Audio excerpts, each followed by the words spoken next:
السلام علیکم۔ بسم اللہ الرحمن الرحیم۔ آج رمضان المبارک کا دوسرا جمعہ ہے۔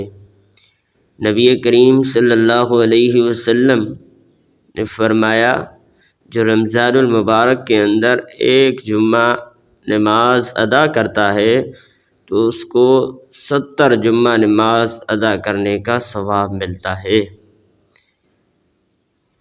آج حضرت ابو بکر صدیق رضی اللہ تعالی عنہ اور حضرت ام عائشہ رضی اللہ تعالی عنہا کا عمل بیان کریں گے۔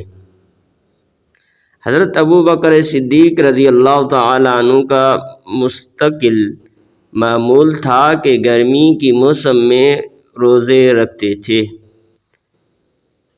اور سردیوں میں افطار فرماتے، یعنی نفلی روزوں کے لیے گرمی کی موسم کو منتخب فرما رکھا تھا۔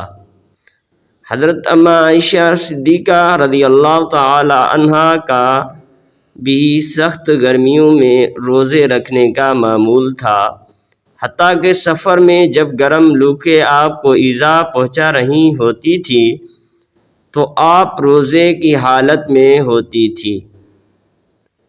اللہ تعالی ہم سب کو عمل کرنے کی توفیق عطا فرمائے۔ ہمارے یوٹیوب چینل ہسٹری آف اسلام کو سبسکرائب کرو، لائک کرو، کمنٹ کرو تاکہ ہر آنے والی ویڈیو آپ تک جلد پہنچ سکے۔